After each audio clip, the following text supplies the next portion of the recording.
Hi, good afternoon, and thanks for watching this recording of the Sunday Sermon for the Unitarian Universalist Society of Grafton and Upton. My name is Daniel Gregoire, and the title of this sermon is Likeness unto God, Part 2.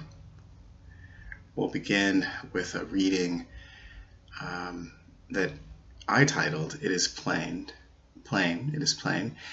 And that is an excerpt from Likeness unto God, a discourse at the ordination of Reverend F.A. Farley, Providence, Rhode Island, in 1828. Again, this is an excerpt from Likeness to God by Reverend William Ellery Channing from 1828. It is plain. It is plain, too, that likeness to God is the true and only preparation for the enjoyment of the universe. In proportion as we approach and resemble the mind of God, we are brought into harmony with creation. For in that proportion, we possess the principles from which the universe sprung. We carry within ourselves the perfections of which its beauty, magnificence, order, benevolent adaptations, and boundless purposes are the result and manifestation. God unfolds himself in his works to a kindred mind. We possess within ourselves the explanation of what we see. Here ends our reading. Today, I hope to remind us of our remarkable origin and our shared destiny. We are so much more than who we often imagine ourselves to be. We're capable of so much more. I think this is especially important as we switch to the digital media to bring what is traditionally done in person with our worship services. We're capable of far more than we imagine. We are life's yearning for fulfillment. We are the living, breathing embodiment of all the creative potentials that existed from the moment of the Big Bang. All of that lives in us. Here's another excerpt from Ursula K. Le Guin in her book, The Left Hand of Darkness. There is neither source nor end, for all things are in the center of time. As all the stars may be reflected in the round raindrop falling in the night, so too do all the stars reflect the raindrop. There is neither darkness nor death, for all things are in the light of the moment, and their end and their beginnings are one. One center, one seeing, one law, one light. Some of you may have seen the video that I posted on Saturday, A Time for All Ages, where I read one of my favorite stories, The Everything Seed, by Caro Matanako. And that's another story of our extraordinary origins. In it, we can see the picture of this seed, this everything seed, and it's a swirl, a tiny swirl of energy. And we're told that that swirl of energy represents everything that is, that was, and that can be. Everything was in that little swirl, that little point of light that was there at the beginning. And I think that that's a really beautiful image to take with us as we consider where we started and what we are capable of. That little point of light that was there at the beginning, the everything seed. That origin at the Big Bang is the source of our extraordinary powers, powers that we might call upon in extraordinary times like this. These powers allow us to ask better questions, to rest assured in uncertainty, to connect with what is beautiful, and to contemplate our special origins, to contemplate where our powers begin. We are powerful, even when we forget it. Today, we realize, I know that I realize, that the cosmos has conspired to make us improbable and unaccountable to the engines of busyness. That infernal machine that we once knew that kept us in perpetual motion. This machine also kept us tethered to it, tethered to our workplaces, tethered to our expectations, tethered to our status. Well, that tether in that machine is broken, and now it may be broken beyond repair. And in this landscape, the landscape that we find ourselves in today, if we look around, we can see that we're surrounded by so many broken pieces. And in that landscape of broken pieces, the cosmos is compelling us to go slowly, to go subtly, to move with delicate evolutionary steps, which is to say steps that are out of step with our thinking, our traditional thinking, around what constitutes necessity, speed, and efficiency. So this moment that we're in right now is causing us to come out of the paradigms that really never served us, but especially won't serve us now. They're especially useless right now. We need to think more in an evolutionary or cosmic point of view. So this conspiracy to make us improbable, to make us unaccountable, is well underway. So we might as well yield to that conspiracy. Yield so that we might overcome. This is our moment to overcome the obstacle of self, which is perhaps the greatest obstacle. I know in my life that is often the case. And if we can overcome the obstacle of the self, we might better see and understand all of the interconnections that exist. We need to go deliberately now so that we might better appreciate how the past, the present, and the future all intersect and exist simultaneously in this singular moment, this one now. This is our chance, if we choose to accept it, to take in all that is.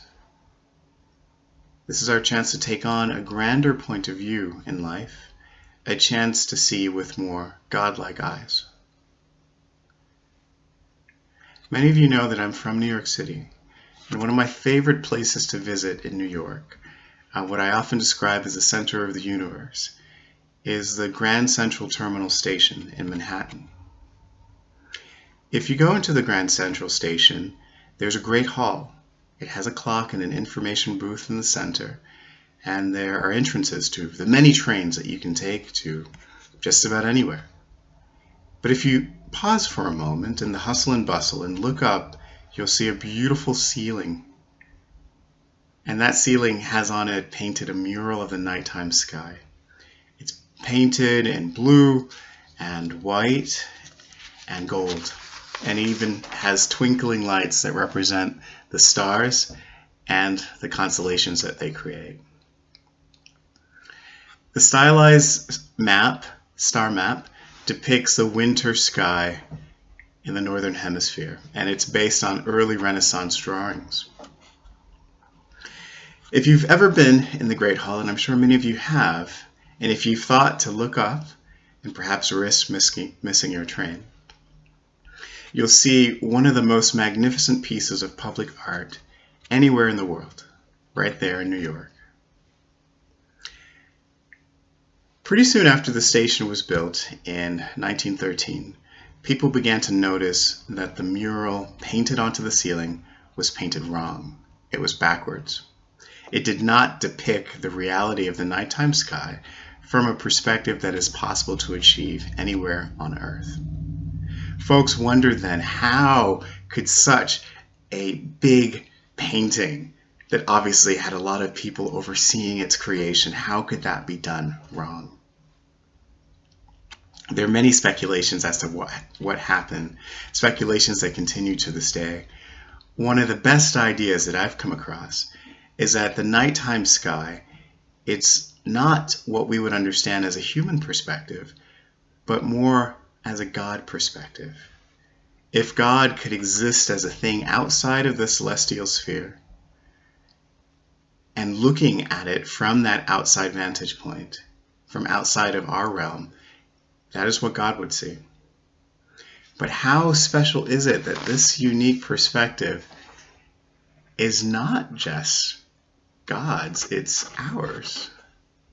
It's ours to enjoy.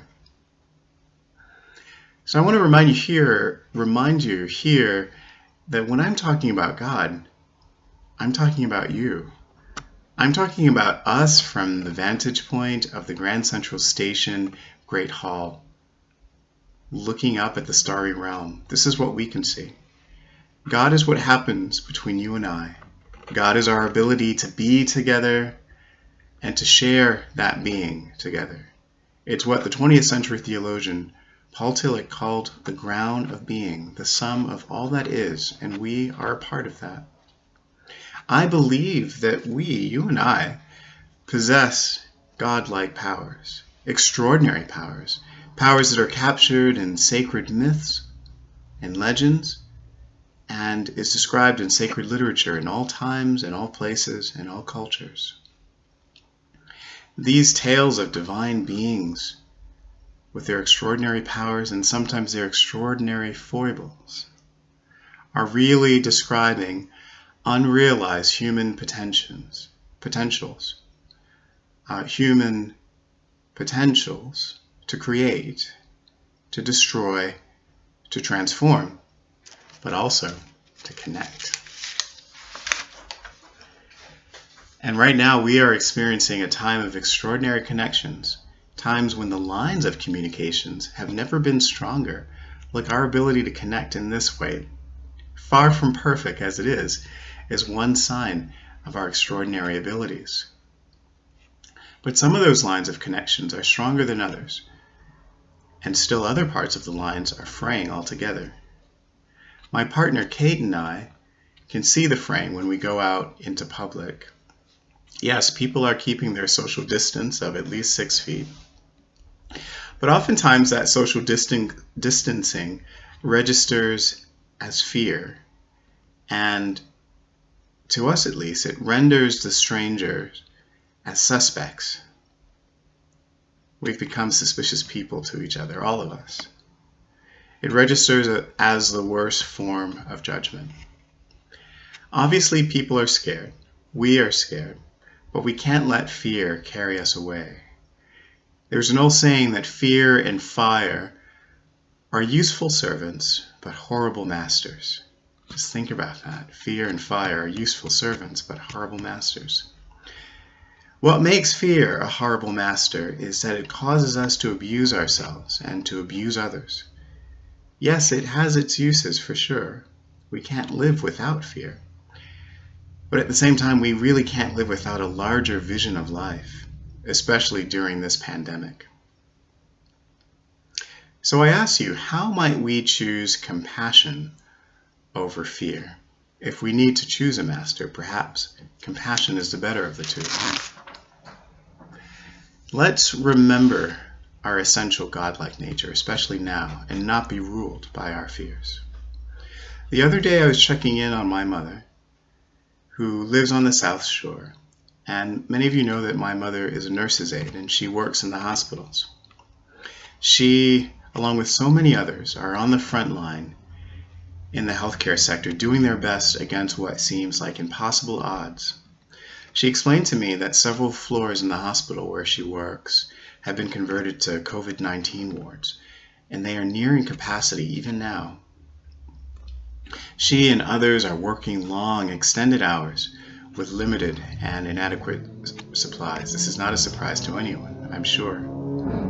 We have to remember, especially now, all of our essential workers, right? Workers who are on the front line, who are often immigrants, they are often people of color, they are often first-generation Americans. They are often financially insecure. But how many of us, too, are 1 or 2 paychecks away from disaster, even with the most recent promises of financial assistance from our federal government. We should not take for granted anyone or any of this, right? The fact we shouldn't take for granted, especially the fact that we are entrusting our lives and our health often to the most vulnerable among us. My mom describes how the folks in the healthcare system are facing outright discrimination in her community and elsewhere. How there are instances of medical workers who are shouted out of stores for wearing their scrubs or other apparel that indicates that they are working in hospitals. And matters are getting increasingly worse for those who are Asian or Pacific Islander or Asian American. According to the Asia Pacific Policy and Planning Council, there have been numerous attacks on Asian Americans and Pacific Islanders recently. Instances of microaggressions, racial profiling, and outright hate incidents. In some cases, violent hate incidents in Los Angeles and in New York, in San Francisco, and in other places. The FBI has warned of a surge in anti-Asian hate crimes across the country, and we are already seeing the results of that. And these assaults on Asian Americans and those in the healthcare sector should come as no surprise given certain aspects of our current political culture and climate. The writer Evan Gersman in Forbes magazine relates the disproportionate impact that Asian communities are seeing right now, especially in the United States. He writes, hate crimes against Asian Americans and Asian immigrants in the United States have indeed been surging. It has ranged from verbal harassment to denial of services to physical attacks. There is no way to know, he writes, but President Trump's insistence on calling COVID-19 the China virus, certainly doesn't help. He also writes that major Asian American contributions to the fight against COVID-19 are not limited to the medical professions. Asian immigrants and Asian Americans also comprise a large part of the high-tech workforce, with America's businesses and educators almost completely dependent on companies like Dropbox, like DocuSign, and especially Zoom. The contributions of Asians and Asian Americans have never been more important. Friends, we have to remember that we are part of one human family. That we are in this together as we always have been from the very beginning, and that our greatest strength is found in unity, which is our essential nature. To deny the humanity of others, turning people, whoever they are, into viruses or any other object, is not just wrong, but it's actually a crime against our God-like nature, our divine nature. It is the deepest offense. Prejudice and racism is the deepest offense, the deepest disharmony that one can create in the cosmos.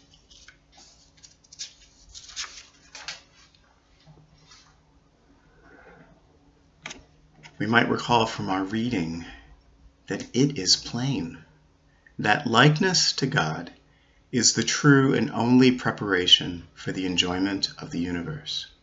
In proportion as we approach and resemble the mind of God, we are brought into harmony with creation. For in that proportion, we possess the principles from which the universe sprung. We carry within ourselves the perfections of which its beauty, magnificence, order, benevolent adaptation, and boundless purposes are the result and manifestations. We possess within ourselves the explanation of what we see. Let's remember that in proportion as we approach and resemble the mind of God, We are brought into harmony with all creation. Channing was a 19th century Unitarian, famous for having defined the Unitarian movement in the early 19th century. He also wrote that we are all members of a great living family of all souls. We belong to something beautiful, all of us. All of us. We possess something that's magnificent and that was there at the very beginning. And even in the face of COVID-19, we must remember that we belong to that beautiful thing, that we have the abilities within us to be benevolent in our adaptations, that we have a part of us that is perfect, that is boundless, even now. This echoes our Seventh Unitarian Universalist principle. Again, another reminder that we are connected to something beautiful. That principle states that we believe in our congregations and individually in the respect for the interdependent web of all existence of which we are a part. Our principles help us to remember our proportions and to remember our connections. They help us to come into harmony with all creation. And they help us to come into harmony with the sublime, however we understand it. I hope that we can remember our power and where it comes from, that we are far larger than we think, and that we are larger than this particular moment of stress and difficulty. All action, all potential, all hopes and all dreams, all genius and all magic, all power reside in us. And this period of isolation and social distance doesn't take that away from us. It's actually an opportunity to reveal what is best in us. The more noble aspects of our nature can be on display right now, and this is the opportunity to shine. How might we balance fear with compassion in this moment? How might we show care for the stranger, motivated by prudence, but also motivated to keep connections alive? Right now, we are being recreated and destroyed so that we might be transformed and transform. So let's use this time well. Let's yield and overcome. Let's bend but not break and connect in new ways. We are invited to participate in the evolution of something beautiful. Let us remember our origins. Let us remember our mind and also our hearts and our likenesses. We are more powerful than we were before. May it be so, and amen.